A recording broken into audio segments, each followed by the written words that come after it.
বিখ্যাত মুফাসসিরে কুরআন আল্লামা ইমাম ফখরুদ্দিন রাজি রহমাতুল্লাহ তার অমর গ্রন্থ তফসিরে কবিরে হযরত মুসা আলাইহিস সালামের একটা ঘটনা লিখেছে। মুসা আলাইহিস সালাম রাস্তা দিয়ে যাইতেছিলেন, দেখলেন রাস্তার পাশে এক কবরবাসীর আযাব হচ্ছে।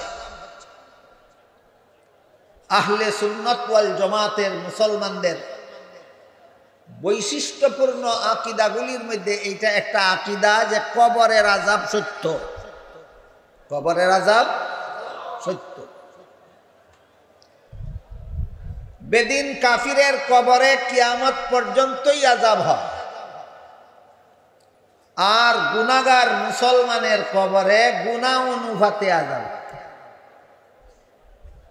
গুনাহগার মুসলমানের কবরে স্থায়ীভাবেই আযাব হয় না যার যার গুনাহ অনুপাতে, যার যার গুনাহ অনুপাতে আযাব। আল্লাহ অনেক সময় ইচ্ছা করেন যে আমার গুনাহগার মুসলমানটাকে কবরেই শাস্তি দিয়া জাহান্নাম থেকে বাঁচাইয়া দেই। আল্লাহর এই সদ ইচ্ছার কারণে অনেক গুনাহগার মুসলমানের কবরে আযাব। আক্রোশমূলক আযাব না রক্ষামূলক, জাহান্নামের আযাব থেকে রক্ষা করার জন্য। এই কবরের আযাবের অবস্থা আল্লাহ নবী রাসূলগণকে উপলব্ধি করতে দেন, বুঝতে দেন, দেখতে দেন, টের পাইতে দেন,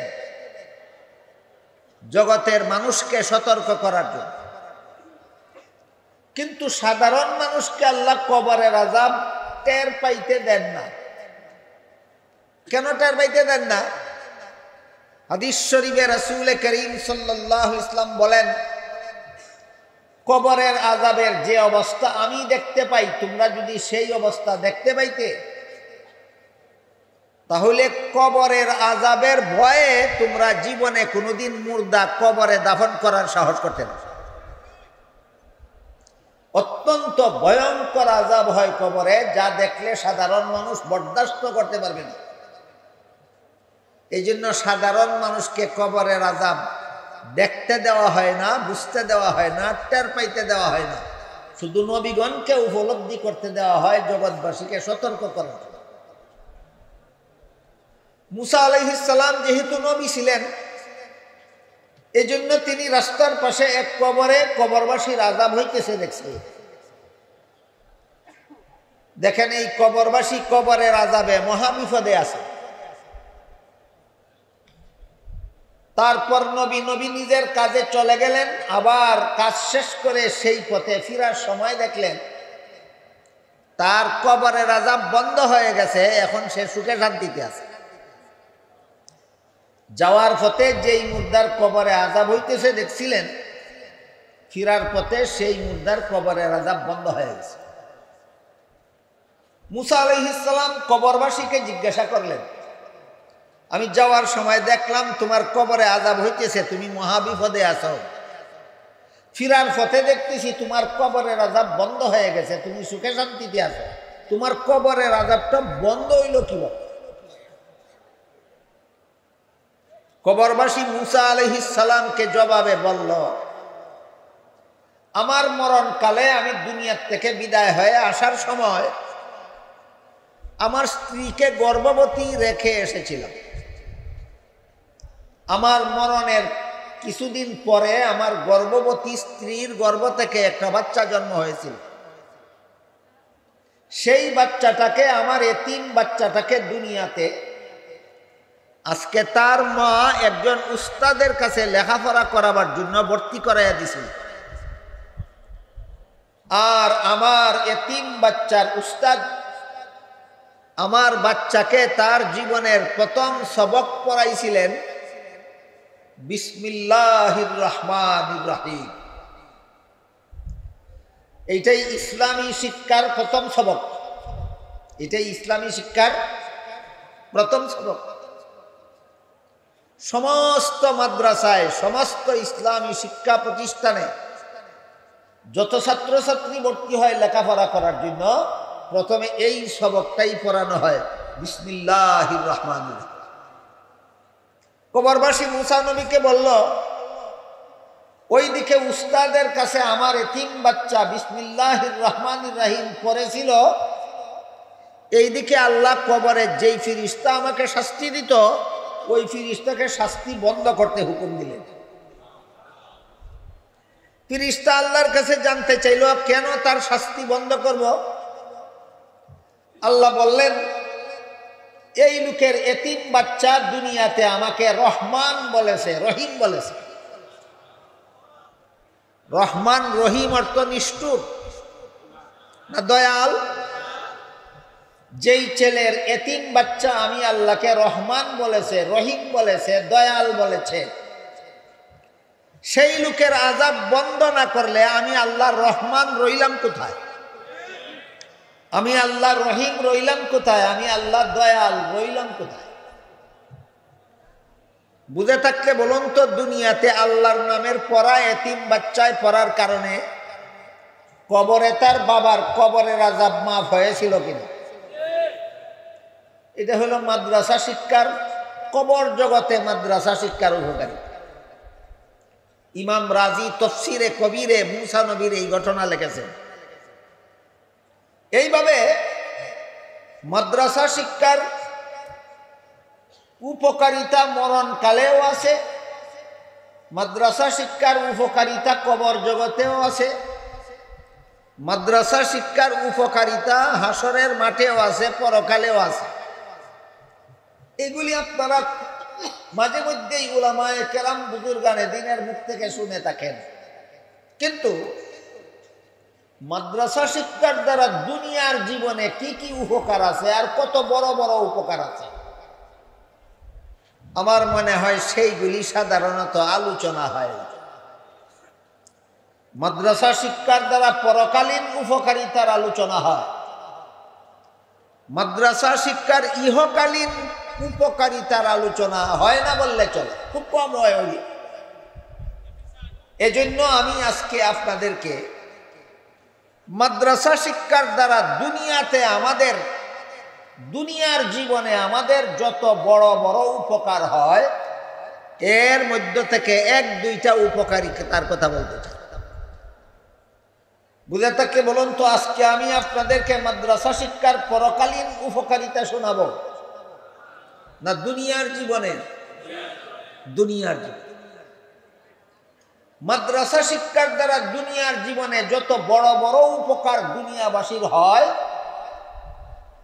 এত বড় উপকার এবং এতগুলি উপকার আর কোন শিক্ষার দ্বারা দুনিয়াবাসীর হয় না। যতগুলি উপকার মাদ্রাসা শিক্ষার দ্বারা হয়, আর কোন শিক্ষার দ্বারা এতগুলি উপকার হয় না। আর মাদ্রাসা শিক্ষার উপকারিতাগুলি যত বড় বড়, এত বড় উপকারও দুনিয়াবাসীর আর কোন শিক্ষার দ্বারা হয়। তাহলে মাদ্রাসা শিক্ষার উপকারিতা দুনিয়ার জীবনে অন্য শিক্ষার মতো না অনেক বড়? একটা দুইটা না অনেকগুলি? অনেক। দুনিয়ার জীবনে মাদ্রাসা শিক্ষার বহু বড় বড় যতগুলি উপকারিতা আছে সবগুলির আলোচনা সারা রাতেও করে শেষ করা যাবে। এই জন্য আমি আজকে একটা দুইটা উপকারিতার কথা আপনাদেরকে বলবো। বুঝে থাকলে বলুন তো, পরকালীন উপকারিতার কথা বলবো না ইহকালীন? হ্যাঁ, ইহকালীন। দুনিয়ার জীবনে মাদ্রাসা শিক্ষার দ্বারা যত উপকারগুলি হয় এর মধ্যে একটা উপকারিতা বোঝার জন্য রাসূলের একটা হাদিসের কথা আমাদের মনে রাখা দরকার। হাদিস শরীফে রাসূল করিম সাল্লাল্লাহু আলাইহি ওয়াসাল্লাম বলেন, যতদিন পর্যন্ত দুনিয়াতে একটা মানুষও আল্লাহকে ডাকবে, একটা মানুষও আল্লাহকে ডাকবে, ততদিন পর্যন্ত দুনিয়া কিয়ামত হবে না, দুনিয়া ধ্বংস হবে না, সমস্ত জগৎবাসী বেঁচে থাকবে। যেদিন একটা মানুষও আল্লাহকে ডাকবে না সেদিন জগতের কাউকে আল্লাহ রাখবেন না, সবাইকে ধ্বংস করে দেবে। আর আল্লাহকে ডাকা শিক্ষা দেওয়া হয় একমাত্র মাদ্রাসায়। মাদ্রাসা আছে বলে কিছু মানুষ আল্লাহকে ডাকে, আর কিছু মানুষ আল্লাহকে ডাকে বলে আল্লাহ সমস্ত জগৎবাসীকে রক্ষা করে। সারমর্ম দাঁড়ালো, মাদ্রাসা শিক্ষার দ্বারা দুনিয়ার জীবনে আমাদের যত উপকার হয় এর মধ্যে একটা হলো মাদ্রাসা শিক্ষার কারণে জগৎবাসীর জীবন রক্ষা হয়। মাদ্রাসা শিক্ষার দ্বারা জগৎবাসীর জীবন রক্ষা হয়।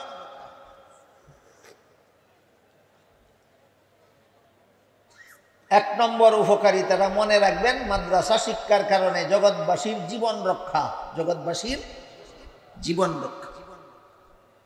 আপনাদেরকে বিশ্বাস হয় রাসূল যে বলেছেন, যেদিন একটা মানুষও আল্লাহকে ডাকবে না সেদিন আল্লাহ জগতের কাউকে রাখবে না, সবকে ধ্বংস করে দেবে। এতদিন আল্লাহ জগৎ ধ্বংস করলেন না কেন? কোনো না কোনো মানুষে আল্লাহকে ডাকতো। আল্লাহকে ডাকা শিখছিল কোথায়? মাদ্রাসায়। মাদ্রাসা আসে বলে কিছু মানুষ আল্লাহকে ডাকে, আর কিছু মানুষ আল্লাহকে ডাকে বলে আল্লাহ সমস্ত জগৎটা রক্ষা করে। কাজেই মাদ্রাসা শিক্ষার, দুনিয়ার জীবনে মাদ্রাসা শিক্ষার একটা উপকারিতা কি?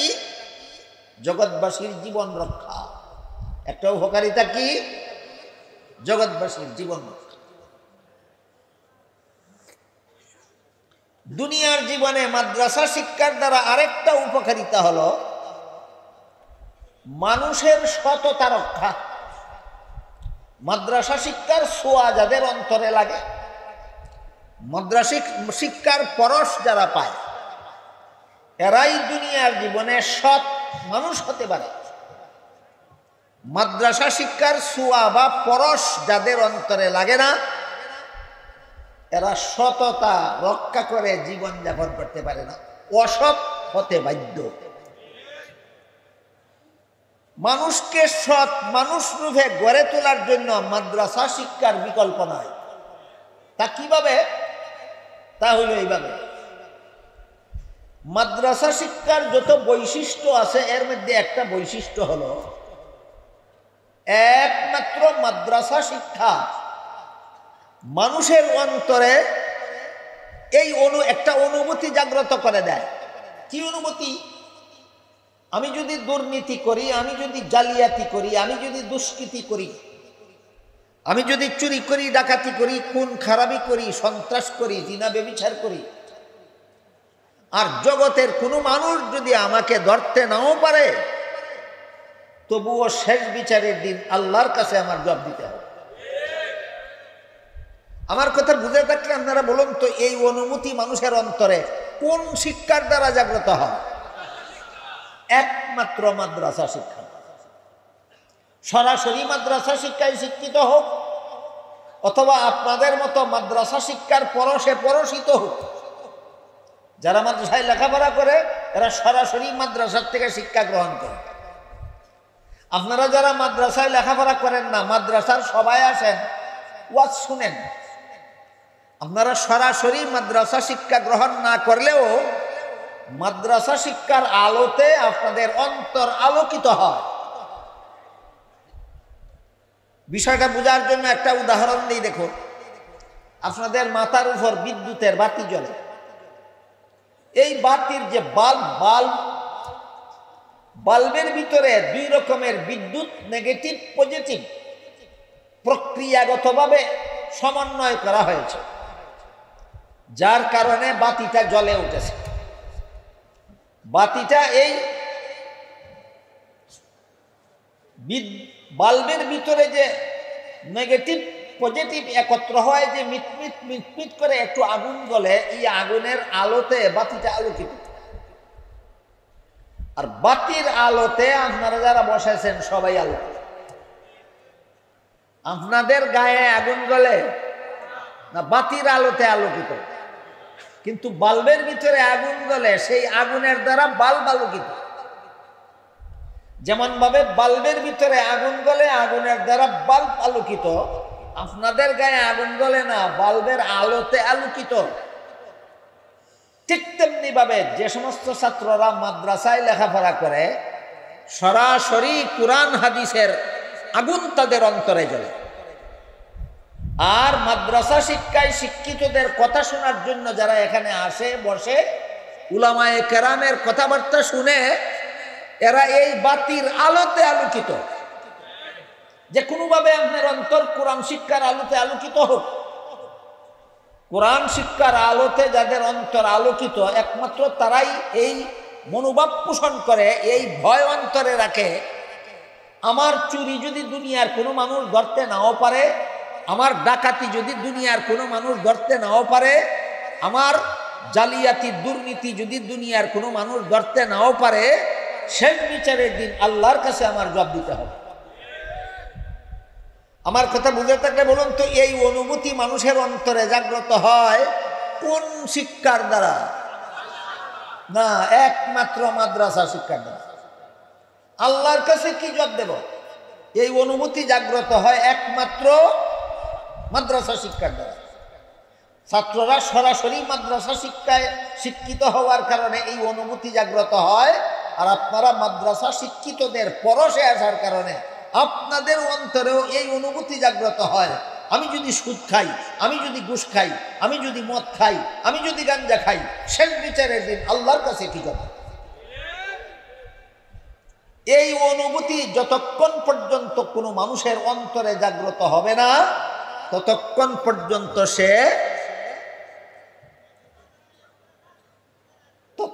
পর্যন্ত সে নীতিশীল হবে না, দুর্নীতিবাজ হবে ছাড়া আর কিছুই হবে না।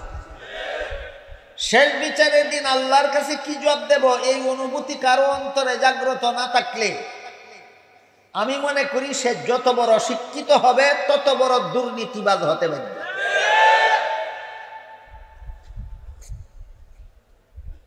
বিষয়টা আপনাদেরকে বোঝাবার জন্য আমি প্রায় সময় একটা আমার জীবনের একটা ঘটনা বলে থাকি, এটাই বলি। একবার মাহফিল শেষে বাড়ি যাওয়ার জন্য, রেলে বাড়ি যাওয়ার জন্য রেল স্টেশনে গেলাম। গিয়ে দেখি রেলগাড়ি ছেড়ে দেয়। টিকিট নিতে গেলে আর গাড়ি ধরা যাবে না, টিকিট ছাড়াই গাড়িতে চড়লাম। রেলগাড়িতে যারা বিনা টিকিটে চড়ে তাদের কাছ থেকে ভাড়া নিয়ে টিকিট তৈরি করে দেওয়ার জন্য সরকারের নিয়োজিত কর্মচারী থাকে, এরা সরকারের বেতনগুলি। আমি রেলে চড়ে তাকে বললাম যে গাড়ি ছেড়ে দিয়েছে, আমি টিকিট নিতে পারিনি, আপনি আমাকে একটা টিকিট বানিয়ে দিন আর যা ভাড়া হয় আমার কাছ থেকে নিয়ে যান। ইনি আমাকে একটু গরম সুরে বললেন টিকিট বানিয়ে দেওয়া যাবে না, অথচ টিকিট বানিয়ে দেওয়ার জন্য সরকার তাদের বেতন দেয়। আমি বললাম কেন টিকিট বানিয়ে দেওয়া যাবে না? আপনাকে তো সরকার বেতন দেয় টিকিট বানিয়ে দেওয়ার জন্য। তিনি বললেন টিকিট বানিয়ে দিলে শুধু ভাড়া দিলে হবে না, বিনা টিকিটে রেল চড়ার জরিমানাও দিতে হবে। ওই জরিমানার ভয়ে যেন আমি আর টিকিট না চাই। কিন্তু আমি বললাম ভাড়াও দেব, জরিমানাও দেব, আমাকে একটা টিকিট বানিয়ে দেব। এখন আর তিনি কোনো বাহানা খুঁজে না পেয়ে আমাকে বললেন, হুজুর আপনার জরিমানাও লাগবে না, ভাড়াও সবটুকু লাগবে না, আপনি টিকিট ছাড়া যা মনে চায় আমাকে দিয়া দেন। কি ছাড়া? বলেন তো, টিকিট ছাড়া যা মনে চায় আমি ওনাকে দিয়া দিলে এটা সরকারি তহবিলে যাবে না তার পকেটে থাকবে? নীতি না দুর্নীতি? এই দুর্নীতিবাজ লোকটারে সরকারে চাকরি দিল কেন? অশিক্ষিত হওয়ার কারণে। না শিক্ষিত? তাহলে দুর্নীতিবাজটা অশিক্ষিত না শিক্ষিত? শিক্ষিত লোকটা দুর্নীতিবাজ কেন? যে শিক্ষার আলো পাইলে, যে শিক্ষার পরশ পাইলে মানুষ দুর্নীতি বর্জন করতে পারে, সেই শিক্ষার আলো পায়নি সে। ওইটা ছিল একটা শিক্ষিত দুর্নীতিবাজ। সে এমন শিক্ষা গ্রহণ করেনি যে শিক্ষার দ্বারা সে দুর্নীতি মুক্ত হতে পারে। এমন শিক্ষা পায়নি যে শিক্ষায় তার অন্তরে এই অনুভূতি জাগ্রত করতে পারে যে আমি আজকে প্যাসেঞ্জারের কাছ থেকে বিনা টিকিটে পয়সা গ্রহণ করলে শেষ বিচারের দিন আল্লাহর কাছে কি জানবে। ঘটনাটা ছিল আজকের থেকে মনে হয় প্রায় 40 বছর আগের ঘটনা। 40 বছর আগে আমি বাংলাদেশে একজন সরকারি বেতনভোগী কর্মচারী পাইছিলাম, শিক্ষিত দুর্নীতিবাজ। বর্তমান বাংলাদেশে কোনো শিক্ষিত দুর্নীতিবাজ নাই। আপনারা যদি বলেন বর্তমানেও আছে, তাহলে আপনাদেরই বলতে হবে শিক্ষিতরা দুর্নীতিবাজ হয় কেন? শেষ বিচারের ভয় নয়। শিক্ষিতরা দুর্নীতিবাজ হয় কেন?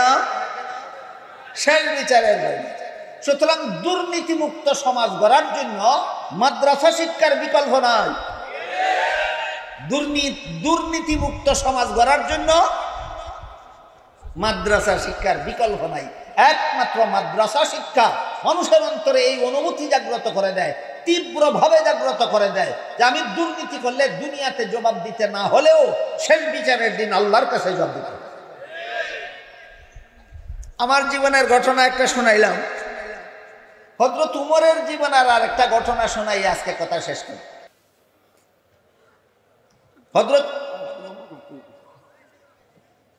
হযরত উমর ফারুক রাদিয়াল্লাহু আনহু রাসূলের আত্মীয়তা সম্পর্কে শ্বশুর, আত্মীয়তা সম্পর্কে শ্বশুর, ধর্মীয় সম্পর্কে রাসূলের বিশিষ্ট সাহাবী ও রাসূলের দ্বিতীয় খলিফা, রাসূলের দ্বিতীয় খলিফা। রাসূল করিম সাল্লাল্লাহু আলাইহি ওয়াসাল্লাম মক্কা শরীফ থেকে হিজরত করে মদিনা শরীফ গিয়ে একটা ইসলামী রাষ্ট্র প্রতিষ্ঠা করেছিলেন। কি প্রতিষ্ঠা করেছিলেন? ইসলামী রাষ্ট্র। এবং একমাত্র মুহাম্মদুর রাসূলুল্লাহর কৃতিত্ব যে তিনি পৃথিবীর ইতিহাসে কোনো রাষ্ট্র পরিচালনার জন্য সর্বপ্রথম লিখিত সংবিধান তৈরি করেছেন। মুহাম্মদুর রাসূলুল্লাহ মদিনা সনদ নামে সংবিধান তৈরি করার আগে দুনিয়ার বিভিন্ন দেশের রাজা বাদশারা কোনো লিখিত সংবিধানের মাধ্যমে দেশ শাসন করত না, মুখস্থ কতগুলি নীতিমালার মাধ্যমে দেশ শাসন। তাহলে বলেন তো পৃথিবীর ইতিহাসে সর্বপ্রথম লিখিত রাষ্ট্র পরিচালনার জন্য লিখিত সংবিধান কে তৈরি করেছিলেন? আমাদের নবী মুহাম্মদুর রাসূলুল্লাহ সাল্লাল্লাহু আলাইহি ওয়াসাল্লাম রাষ্ট্র প্রতিষ্ঠা করেছিলেন, রাষ্ট্র পরিচালনার সংবিধান তৈরি করেছিলেন। তারপর রাসূল যতদিন দুনিয়াতে ছিলেন ততদিন সেই রাষ্ট্র রাসূল পরিচালনা করেছিলেন। রাসূলের ইন্তেকালের পর রাসূলের প্রতিষ্ঠিত রাষ্ট্র রাসূলের পক্ষ থেকে প্রতিনিধি হিসাবে শাসন করেছেন হযরত আবু বকর। আবু বকর ছিলেন রাসূলের রাষ্ট্র পরিচালনার প্রথম প্রতিনিধি। এই কথাটাকে ইসলামী পরিভাষায় প্রথম খলিফা বলা হয়। আবু বকর রাসূলের প্রথম খলিফা, অর্থাৎ রাসূলের প্রতিষ্ঠিত রাষ্ট্র পরিচালনার প্রথম প্রতিনিধি, রাসূলের প্রথম প্রতিনিধি। ইসলামের বিধানে প্রতিনিধিত্ব উপর থেকে আসে নিচের দিকে, আর গণতান্ত্রিক সিস্টেমে প্রতিনিধিত্ব নিচ থেকে যায় উপর দিকে। ইসলামে আর গণতন্ত্রে যত ব্যবধান আছে, অনেক ব্যবধান, এগুলি আলোচনা করলে আপনারা কেউ মনে করবেন আমি রাজনীতি করতেছি। আমি কোনো রাজনৈতিক দল করি না। দেশে বিদেশে অনেকেই আমারে অনেক সময় জিজ্ঞাসা করে আপনি কোন দল করেন? আমি বলি আমি কোন দল করি না।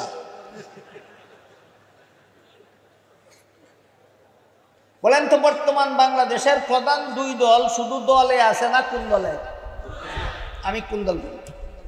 তাদের কেউ সন্দেহ করবেন না আমি কোন দল করি না। কিন্তু ইসলামের সাথে কোন মতবাদের কি সাংঘর্ষিকতা আছে যে মুসলমান হিসেবে প্রত্যেক মুসলমানের জানা দরকার আছে। ইসলামের সাথে বর্তমান বিশ্বের প্রচলিত গণতন্ত্রের যে যত সাংঘর্ষিকতা আছে, এর মধ্যে একটা সাংঘর্ষিকতা হইল ইসলামে প্রতিনিধিত্ব উপর থেকে নিচের দিকে আসে, আর গণতন্ত্রে প্রতিনিধিত্ব নিচের দিক থেকে উপরের দিকে যায়। উদাহরণ, ইসলামের বিধানে আল্লাহর খলিফা হয়ে থাকেন রাসূলগণ। আল্লাহর খলিফা কারা? বলে খেলাফত বা প্রতিনিধিত্ব কোথার থেকে কোথায় আসলো? আল্লাহ থেকে রাসূলে আসলো, আল্লাহ থেকে রাসূলে আসলো। রাসূলের পক্ষ থেকে খেলাফত উম্মতের কাছে আসে। আল্লাহ খেলাফত দেন রাসূলকে, আর রাসূল খেলাফত দেন উম্মতকে। এই খেলাফতের মানে প্রতিনিধিত্ব, খেলাফতের মানে প্রতিনিধিত্ব। বলেন তো রাসূল কার প্রতিনিধি? আর উম্মত কার প্রতিনিধি? রাসূলের প্রতিনিধি। আল্লাহ প্রতিনিধিত্ব দেন রাসূলকে, আর রাসূল প্রতিনিধিত্ব দেন উম্মতকে। সুতরাং ইসলামের প্রতিনিধিত্ব কোন দিক থেকে কোন দিকে যায়? আর গণতান্ত্রিক পদ্ধতিতে জনগণ প্রতিনিধিত্ব দেয় এমপি সাহেবকে, এমপি সাহেব প্রতিনিধিত্ব দেয় মন্ত্রীদেরকে। এখন প্রতিনিধিত্ব কোন দিক থেকে কোন দিকে গেল? আরো সোজা কথায় বললে, ইসলামী রাষ্ট্রে আল্লাহর হুকুমে জনগণ চলতে বাধ্য, আর গণতান্ত্রিক দেশে জনগণের হুকুমে সরকার চলতে বাধ্য।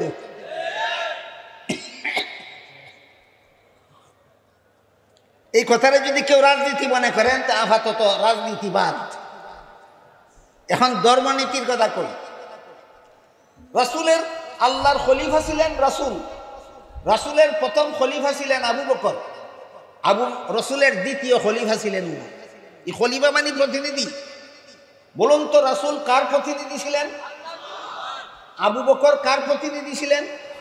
প্রথম প্রতিনিধি ছিলেন। রাসূলের প্রথম প্রতিনিধি ছিলেন আবু বকর, রাসূলের দ্বিতীয় প্রতিনিধি ছিলেন উমর। এই জন্য আবু বকরকে রাসূলের প্রথম খলিফা আর উমরকে রাসূলের দ্বিতীয় খলিফা বলা। হযরত উমর যখন রাসূলের প্রতিষ্ঠিত রাষ্ট্র প্রতিষ্ঠা করেন, তখন রাষ্ট্র পরিচালনা করেন, তখন সেই রাষ্ট্রের পরিধি অনেক সুদূর প্রসারী ছিল। এক কথায় হযরত উমর যে দেশের শাসনকর্তা ছিলেন, এই দেশটা প্রায় অর্ধেকটা পৃথিবীর সমান বিশাল ছিল। বুঝে থাকে বলুন তো, হযরত উমর যে রাষ্ট্রের প্রধান ছিলেন, ছোটখাটো রাষ্ট্র ছিল না, বিশাল। এই বিশাল রাষ্ট্রের প্রধান শাসনকর্তা হইয়াও রাসূলের দ্বিতীয় খলিফা হযরত উমর কত সাদা সিধা জীবন যাপন করতেন। আগে এর একটা ঘটনা শুনি। একবার খলিফা উমর দেশের জনগণকে সরকারি চাদর বিনামূল্যে জনগণের মধ্যে বিতরণ করলেন, একটা করে সরকারি চাদর, রিলিফের চাদর। খলিফা উমর সরকার প্রধান, জনগণকে সরকারি চাদর বিতরণ করেছেন বিনামূল্যে। মাথা পিছে কটা? একটা। শুক্রবারে জুম্মার নামাজের খুতবা দেওয়ার জন্য খলিফা উমর যখন মিম্বরে দাঁড়াইলেন, খলিফা উমরের গায়ে দেখা যায় সরকারি চাদর দুইটা, একটা নিম্নাঙ্গে পরেছেন আর একটা ঊর্ধ্বাঙ্গে পরেছেন। জনগণকে দিচ্ছেন একটা করে সরকারি চাদর আর নিজে পড়ছেন দুইটা। এমত অবস্থায় একজন মুসল্লি দাঁড়াইয়া বলে, হুজুর, জনগণকে একটা করে সরকারি চাদর দিলেন আর আপনি দুইটা ব্যবহার করলেন, এই অধিকার পাইলেন কোথায়? এই প্রশ্নের সন্তোষজনক জবাব দিতে না পারলে আপনার খুতবাও শুনবো না, আপনার পিছনে নামাজও পড়বো না। খলিফা উমর বলেন, তোমার প্রশ্নের জন্য তোমাকে ধন্যবাদ। বর্তমান দুনিয়ার কোন রাষ্ট্রপ্রধানকে যদি কেউ বলে গায়ের জামা কার টাকা দিয়া বানাইছ, বলবে তোমাকে ধন্যবাদ। বর্তমান দুনিয়ার কোন রাষ্ট্রপ্রধানকে যদি কেউ বলে এই 70 কোটি টাকার গাড়িটা কার টাকা দিয়া কিনছ, বলবে তোমাকে ধন্যবাদ। বর্তমান দুনিয়ার কোন সরকারি কর্মকর্তাকে যদি বলে 20,000, 30,000, 50,000 কোটি টাকার ব্যাংক ব্যালেন্স কার পয়সা দিয়া করছো, বলবে তোমাকে ধন্যবাদ। ধন্যবাদ কইব না, দৈন্যা কুটা দিব। দৈন্যা কুঠা বুঝেন না? কিন্তু খলিফা ওমর দৈন্যা কুঠা দিলেন না লোকটাকে, বললেন তোমার প্রশ্নের জন্য তোমাকে ধন্যবাদ। কারণ তোমার মতো প্রশ্নকারী যেই দেশে থাকবে, এই দেশের সরকার মরবে কি খাইয়া আর জনগণ মরবে না খাইয়া, এমন বৈষম্য হবে না। এই জন্য তোমার প্রশ্নের জন্য তোমাকে ধন্যবাদ। কিন্তু দুঃখিত, আমি তোমার প্রশ্নের জবাবটা আমি দিতে পারবো না, আমার ছেলে আব্দুল্লাহ দিবে। খলিফা উমরের ছেলে আব্দুল্লাহ জবাবের দায়িত্ব যখন আব্দুল্লাহর কাছে গেল, আব্দুল্লাহ বললেন, আমার বাবা যেভাবে তোমাদেরকে একটি করে সরকারি চাদর বিনামূল্যে দিয়েছেন, আমার বাবাও সরকারি চাদর একটাই গ্রহণ করেছেন। কিন্তু ঘটনা হইল, আমার বাবার এই একটা রিলিফের চাদর ছাড়া আর কোনো কাপড়ই নেই। আমার বাবার একটা রিলিফের চাদর ছাড়া আর কোনো কাপড়ই নেই। নিম্নাঙ্গে পড়লে ঊর্ধ্বাঙ্গ খোলা থাকে, ঊর্ধ্বাঙ্গে পড়লে নিম্নাঙ্গ খোলা থাকে। এমত অবস্থায় তোমাদের ইমামতি করতে পারেন না, এই জন্য আমার বাগের চাদরটাও আমার বাবাকে দিয়েছি তোমাদের ইমামতি করার জন্য। এই ঘটনার দ্বারা কি বুঝলেন? খলিফা উমর কত জাকজমকপূর্ণ ছিলেন না, অস্বাভাবিক সাদা সিধা ছিলেন। যেই লোকটা এত বড় বিশাল সাম্রাজ্যের শাসনকর্তা হওয়া সত্ত্বেও একটা রিলিফের চাদর ছাড়া আর কোনো কাপড়ই থাকে না, এই লোকটার সফরের মধ্যে খাওয়ার কিছু সাথে না থাকাটা কি অস্বাভাবিক? না খুবই স্বাভাবিক। তাই খলিফা উমর একবার মরুভূমির রাস্তা দিয়া কোথাও যাইতেছিলেন, সাথে খাওয়ার কিছু নাই। মরুভূমির রাস্তা মানে 10 মাইল 20 মাইল 50 মাইলের রাস্তার ভিতরে কোনো বাড়িঘর নাই, মানুষ নাই, দোকানপাট নাই, খাদ্য পানীয় সংগ্রহ করার ব্যবস্থা নাই। এমন হাওরকেই আরব দেশে মরুভূমি বলা হয়। এই মরুভূমির সফরে খলিফা উমরের সাথে খাওয়ার কিছু নাই। খাবেন কি? পেটে আছে খিদা। তাই খলিফা উমর দেখলেন মরুভূমিতে একটা রাখাল ছেলে এক পাল ছাগলের রাখালি করে। ওই রাখাল ছেলে তার পালের একটা ছাগলের দুধ দোহন করে পান করল। খলিফা উমর অগ্রসর হয়ে রাখাল ছেলেকে বললেন, রাখাল ভাই, তোমার আর একটা ছাগল দোহন করে একটু দুধ আমাকে দাও, আমার পেটে খিদা, আমি একটু আমার খিদা নিবারণ করি। রাখাল ছেলে খলিফা উমরের নাম তো জানে, কিন্তু দেখে নাই কোনোদিন। বলুন তো আপনাদের ময়মনসিংহে শেখ হাসিনার নাম জানে কিন্তু দেখে নাই কোনোদিন, এমন লোক আছে কিনা? যে খুবই স্বাভাবিক। দেশের প্রধান শাসনকর্তা যিনি, তার নাম হয়তো 100-12 দিনে শুনে, কিন্তু জীবনে একবারও অনেকে দেখতে পারে না। এই অবস্থা ছিল রাখাল ছেলের বেলায়। খলিফা উমরের নাম তো জানে, কিন্তু খলিফা উমরকে দেখে নাই কোনোদিন। খলিফা উমরের অবস্থা দেখে সে কল্পনাও করতে পারেনি যে ইনি খলিফা উমর। তাই রাখাল ছেলে খলিফা উমরকে বলল, মুসাফির ভাই। খলিফা উমর বলল না, মুসাফির ভাই। মুসাফির বলে কেন? কারণ খলিফা উমরকে কল্পনাও করতে পারে যে এই লোকটা খলিফা উমর। রাখাল ছেলে বলে, মুসাফির ভাই, এই ছাগলের পালের মালিক আমি না, আমি মালিকের বেতনভোগী চাকর। মালিকের বেতনভোগী চাকর। মাস শেষে মালিকে আমারে যে নগদ টাকা দেয় সেটাও আমার বেতন, আর রাখালি করার সময় একটা ছাগলের দুধ পান করে আমি পান করি, সেটাও আমার বেতন। তুমি যেহেতু আমার মালিকের চাকর না, এই জন্য মালিকের অনুমতি ছাড়া আমি তোমাকে 1 ফোঁটা দুধও দিতে পারবো না। খলিফা উমরের খিদা গেল, পেটের খিদা গেল না রইল? কিন্তু এতে খলিফা উমর অসন্তুষ্ট না হইয়া সন্তুষ্টই হইলেন। কেন? আমার পেটের খিদা গেলে গেল, না গেলে নাই। আমার দেশের একটা রাখাল ছেলে এত বড় আমানতদার, যে মালিকের অনুমতি ছাড়া মালিকের মাল কাউকে দেয় না, এতেই আমার আত্মাটা তুষ্ট। কিন্তু সর্বযুগেই সমাজে এমন কিছু লোক পাওয়া যায় যারা কথা বলে নবীগণের মতো আর কাজ করে ফেরাউনের মতো। এমন সুন্দর সুন্দর নীতিবাক্য বলে, শুনলে মনে হয় নবীগণের মতো কথা বলে, আর এমন অসৎ কাজ করে যেন মনে হয় ফেরাউনের মতো কাজ করে। এইরকম একটা লোকে আমার সুন্দর নীতিবাক্য শুনে আমার সাথে প্রতারণা করলো কিনা, এই ব্যাপারে এই রাখাল ছেলেটাকে পরীক্ষা করতে হবে। এইবার খলিফা উমর রাখাল ছেলের সত্যিকারের চরিত্র পরীক্ষা করার জন্য একটা কুবুদ্ধি দিলেন। কুবুদ্ধি, সুবুদ্ধি দিলেন না কুবুদ্ধি? কুবুদ্ধি দেওয়া কি ভালো কাজ? ভালো কাজ না, কিন্তু কুকাজ করাবার জন্য কুবুদ্ধি দিলেন না, তার চরিত্র পরীক্ষা করার জন্য কুবুদ্ধি দিলেন। পরীক্ষা করার জন্য কি কুবুদ্ধি? খলিফা উমর বললেন, ঠিক আছে, তুমি যদি বিনামূল্যে আমাকে 1 ছাগলের দুধ না দাও, একটা দুধের ছাগল মূল্যের বিনিময়েই আমার কাছে বিক্রি করে নাও, বিক্রি করে ফেলো। এতে তোমার একটা উপকার, আমার একটা উপকার।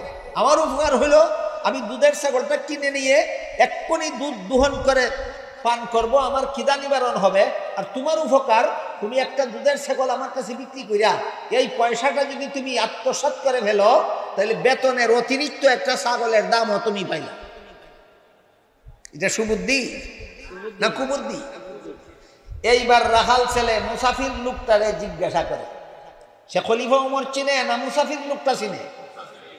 এইবার রাখাল ছেলে মুসাফির লোকটারে জিজ্ঞাসা করে, এই মিয়া মুসাফির, তোমার বুদ্ধিমতো আমি যদি একটা দুধের ছাগল তোমার কাছে বিক্রি করি, পয়সাটা যদি আত্মসাৎ করে ফেলি, আমার মালিকে গণলে তো দেখবো ছাগল একটা কম না, গণলে ছাগল একটা কম ধরা পড়বে না? তখন তো আমার মালিকে তোমারে জিজ্ঞাসা করতো না ছাগল একটা কম কেন, জিজ্ঞাসা করবে আমাকেই ছাগল একটা কম কেন। বলো মালিককে কি জবাব দেব? মুসাফির লোকটা রাখাল ছেলেকে বলল, মালিক যখন তোমারে জিজ্ঞাসা করবে ছাগল একটা কম কেন, তুমি বলবা ছাগল একটা বাঘে দৌড়ে নিয়ে গেছে। ছাগল একটা বাঘে দৌড়ে নিয়ে গেছে। বলেন তো ছাগল বাঘে ছাগল দৌড়ে নিয়ে গেলে রাখাল ছেলে ফিরানির ক্ষমতা রাখে? কাজেই তোমার কোনো ক্ষমতা নাই, তুমি নির্দোষ সাব্যস্ত হবে। এই কথা বলার সাথে সাথে রাখাল ছেলে খলিফা উমরের প্রতি দারুণভাবে খেপল। খুশি হইল না খেপল? খেপল।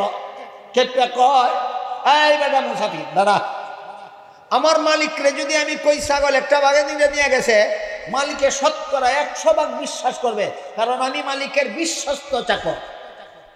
কিন্তু তুই বল, শেষ বিচারের দিন আল্লাহ যখন জিজ্ঞাসা করবেন মালিকের ছাগল একটা কি করছিলি, তখন কি জবাব দেব? ঘটনা বুঝে থাকতে বলুন, খলিফা উমরের দেশের এই রাখাল ছেলেটা ছিল অসৎ। সৎ কোন অনুভূতির কারণে শেষ বিচারের দিন আল্লাহর কাছে কি জবাব? এই অনুভূতি। শেষ বিচারের দিন আল্লাহর কাছে কি জবাব দিব, এই অনুভূতি যার অন্তরে জাগ্রত, সেই দুনিয়াতে সৎ মানুষ এই অনুভূতি যার অন্তরে জাগ্রত নয়, তার মতো অসৎ কোনো মানুষ জগতে হতে পারে না। আর এমন একটা অনুভূতি মানুষের অন্তরে জাগ্রত হয় একমাত্র মাদ্রাসা শিক্ষার দ্বারা। শেষ বিচারের দিন আল্লাহর কাছে কি জবাব দিব, এই অনুভূতি জাগ্রত হয় কোন শিক্ষার দ্বারা? একমাত্র মাদ্রাসা শিক্ষা। এই কারণে মাদ্রাসা শিক্ষার, দুনিয়ার জীবনে মাদ্রাসা শিক্ষার দ্বিতীয় উপকারিতা হলো সততা রক্ষা। কি রক্ষা? সততা রক্ষা। প্রথম উপকারিতাটা কি ছিল? জগৎবাসীর জীবন রক্ষা। জগৎবাসীর জীবন রক্ষা। দ্বিতীয় উপকারিতাটা কি? মানুষের সততা রক্ষা। একমাত্র সৎ অন্তর গঠন করতে হলে মাদ্রাসা শিক্ষার পরশ ছাড়া আর কোনো বিকল্প না। আপনারা আর 2-3 মিনিট ধৈর্যের সাথে শুনলে আরেকজনের ঘটনা শোনাবো। এখন শুনাইলাম রসুলের খলিফার ঘটনা, আরেকটা ঘটনা শুনলে শোনাবো আল্লাহর একজন খলিফার ঘটনা। আগেই বলেছি আল্লাহর খলিফা কারা? নবী রসুলগণ। আর নবী রসুলগণের খলিফা উম্মতের আলেমগণ। নবী রসুলগণের খলিফা উম্মতের আলেমগণ। হযরত উমর ছিলেন আমাদের রসুলের খলিফা, আর হযরত ইউসুফ আলাইহিস সালাম ছিলেন সরাসরি আল্লাহর খলিফা। সমস্ত নবীরাই তো আল্লাহর খলিফা। কাজী ইউসুফ আলাইহিস সালামও ছিলেন কার খলিফা? আল্লাহর খলিফা। এই ইউসুফ আলাইহিস সালামকে 7 বছর বয়স থেকে একেবারে 33 বছর পর্যন্ত মিশরের প্রধানমন্ত্রীর স্ত্রী জুলাইখা লালন পালন করেছিল। ঘটনা অনেক লম্বা। বড় 10 ভাই গুলাম বলে বিক্রি করে দিয়েছিল ব্যবসায়ী কাফেলার কাছে। ব্যবসায়ী কাফেলা সিরিয়ার থেকে শিশু ইউসুফকে 7 বছর বয়সে কিনে নিয়ে মিশরের বাজারে মিশরের প্রধানমন্ত্রীর কাছে বিক্রি করে দিয়েছিল। মিশরের প্রধানমন্ত্রী হযরত ইউসুফ আলাইহিস সালামকে কিনে নিয়ে প্রধানমন্ত্রীর স্ত্রী জুলাইখাকে বলল, গোলামের মতো আচরণ করো না, আমাদের দম্পতি নিঃসন্তান সযত্নে লালন পালন করবা, যেন আমরা তাকে আমাদের পালক পুত্র বানাতে পারি। এইভাবেই জুলাইখা 33 বছর লালন পালন করল। কত বছর বয়সে জুলাইখার লালন পালনে এসেছিলেন? 7 বছর। লালিত পালিত হলেন কতদিন? 33 বছর। ওই জমানায় আগের 7 আর পরের 33, 40 বছর বয়সে সেই যুগে মানুষ পূর্ণ যুবক হইত। এই জমানায় 40 বছর বয়সে মানুষ পুরা জোয়ান হইত। আর এখনের জমানায় 40 বছর হইলে পরে জোয়ান কি বাটা পড়ে। এখন 40 বছর হইলে জোয়ান কি পূর্ণ হয় না জোয়ান কিতে বাটা পড়ে। আর তখনকার বয়সে 40 বছরে কি হইতো? পরিপূর্ণ যুবক হইত। হযরত ইউসুফ আলাইহিস সালাম 40 বছর বয়সে যখন পরিপূর্ণ যুবক, এবং তিনি ছিলেন বিশ্ব সুন্দর নয়, সারা বিশ্বের সর্বশ্রেষ্ঠ সুন্দর। জীবনী গ্রন্থে লেখা আছে 7 দিনের পেটের ক্ষুধাগ্রস্ত মানুষ। কতদিনের ক্ষুধা? 7 দিন পর্যন্ত না খাইয়া মরণাপন্ন অবস্থার মানুষটা ইউসুফ আলাইহিস সালামের চেহারার সৌন্দর্য দেখলে 7 দিনের পেটের খিদা ভুলে যেত। হাদিস শরীফে রাসূল করিম সাল্লাল্লাহু আলাইহি ওয়াসাল্লাম বলেন, সমস্ত জগৎ জুড়ে আল্লাহ যত সুন্দর মানুষ বানাইছেন, সমস্ত সুন্দর একত্র করলে যে পরিমাণ সুন্দর হবে, একা ইউসুফকে আল্লাহ সেই পরিমাণ সুন্দর বানাইছে। এখান থেকে আবার নবীর বিবি আয়েশা জিজ্ঞাসা করলেন, তাইলে বলুন তো ইউসুফ বেশি সুন্দর ছিলেন না আপনি বেশি সুন্দর? কথা ভিন্ন দিকে চলে যায়। রসুল যখন বললেন ইউসুফ ছিলেন সারা বিশ্বের সমস্ত সুন্দর মানুষের চেয়ে শ্রেষ্ঠ সুন্দর, আয়েশা বলেন তাইলে বলুন তিনি বেশি সুন্দর না আপনি বেশি সুন্দর? তখন রাসূল বলেন, ইউসুফ ছিলেন সাদা সুন্দর আর আমি হলাম লাবণ্যময় সুন্দর, আমি বেশি সুন্দর। এইরকম ভাষায় বলেননি। কেন? রাসূলের জানা আছে এইরকম ভাষা আল্লাহর পছন্দসই নয়। কথায় কথায় অন্য কথা আসে। হযরত মুসা আলাইহিস সালামের ওয়াজ শুনে এক লোক প্রশ্ন করেছিল, হুজুর এই দুনিয়াতে আপনার চেয়ে বড় কোনো আলেম আছে কিনা? বলেন তো, নবীর চেয়ে বড় কোনো আলেম থাকে? নাই। তাহলে মুসা নবীর যুগে দুনিয়াতে সবচেয়ে বড় আলেম কে ছিল? মুসা নবী। এক লোকে উনার ওয়াজ শুনে জিজ্ঞাসা করে, আপনার চেয়ে বড় কোনো আলেম কি এই দুনিয়াতে আছে? মুসা আলাইহিস সালাম বললেন, না, এই দুনিয়াতে আমার চেয়ে বড় কোনো আলেম নেই। আল্লাহ পাক রব্বুল আলামিন সাথে সাথে মুসা আলাইহিস সালামকে বললেন, মুসা নবী কথার সত্য বলেছেন, কিন্তু আপনার ভাষাটা আমার পছন্দসই নয়। এই জন্য ভাষা শিখার জন্য মুসা আলাইহিস সালামকে আল্লাহ খিজির আলাইহিস সালামের কাছে পাঠিয়েছিলেন। বালা করে ভাষা শিক্ষাছিলেন সেখান থেকে। আমাদের নবীর জানা ছিল যে আমার মতো এত বড় আলিম কেউ নাই, আমার মতো এত সুন্দর কেউ নাই। এইরকম ভাষা আল্লাহর পছন্দসই নয়। এই কারণে আয়েশা যখন জিজ্ঞাসা করলেন, ইউসুফ বেশি সুন্দর না আপনি বেশি সুন্দর, আসল জবাব ছিল আমি বেশি সুন্দর। কিন্তু এই ভাষাটা যেহেতু আল্লাহর পছন্দসই নয়, এই জন্য রাসূল বললেন, আয়েশা ইউসুফ ছিলেন সাদা সুন্দর আর আমি হলাম লাবণ্যময় সুন্দর, তুমি কে ফয়সালা করো কেন বেশি সুন্দর?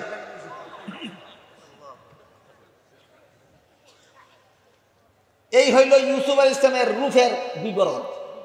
40 বছর বয়সে যখন ইউসুফ পূর্ণ যুবক আর জগৎ বিখ্যাত সুন্দর, তখন যেই জুলেখা পালক পুত্র বানাবার জন্য লালন পালন করেছিল, সেই জুলেখা ইউসুফের প্রেমে পাগল হয়ে গেল। সেই জুলেখা ইউসুফের প্রেমে পাগল হয়ে গেল। কিন্তু নবীগণ তো এই অবৈধ প্রেমের দিকে ভ্রুক্ষেপ করেন। এগুলি বৈধ প্রেম না অবৈধ প্রেম? নবীগণের অন্তরে অবৈধ প্রেমের লেশ মাত্র স্থান লাভ করতে পারে না। কাজেই জুলেখার প্রেমের দিকে ইউসুফ নবীর ভ্রুক্ষেপ নাই। তাই এক পর্যায়ে জুলেখা সিদ্ধান্ত নিল, প্রেম তো একতরফা হয় না। ইউসুফ যেহেতু আমার প্রতি আকৃষ্ট হয় না, অথচ আমার তার প্রেমে মরণাপন্ন অবস্থা, সুতরাং আমি আমার প্রেমের খিদা নিবারণ করে নিতে হবে। জোর জবরদস্তি করে হলেও ইউসুফের সাথে আমার অপকর্ম করতে হবে। জুলেখা ইউসুফের সাথে অপকর্ম করার একটা পরিবেশ তৈরি করলো। একটা বালাখানা সুন্দর করে সাজাইলো, রেডি করলো, এবং সেই বালাখানার ভিতরে ইউসুফের সাথে অপকর্ম করার জন্য হযরত ইউসুফ আলাইহিস সালামকে সেই বালাখানার ভিতরে নিয়ে আনলো। এই বালাখানার ভিতরে ইউসুফ আর জুলেখা ছাড়া দুনিয়ার আর কোনো মানুষ ছিল না। হযরত ইউসুফ আলাইহিস সালাম জুলেখার বালাখানার ভিতরে ঢুকে দেখলেন, এই খাস কামরার এক পাশে কোনো একটা কিছু পর্দা দিয়া ঢাকা, পর্দা দিয়া ঢাকা ঢেকে রাখছে। ইউসুফ আলাইহিস সালাম জুলেখাকে জিজ্ঞাসা করলেন, তোমার এই কামরার এক পাশে পর্দা দিয়া কি ঢেকে রাখছো? জুলেখা কয়, আমি যেই মূর্তির পূজা করি মূর্তিটা ঢেকে রাখছি।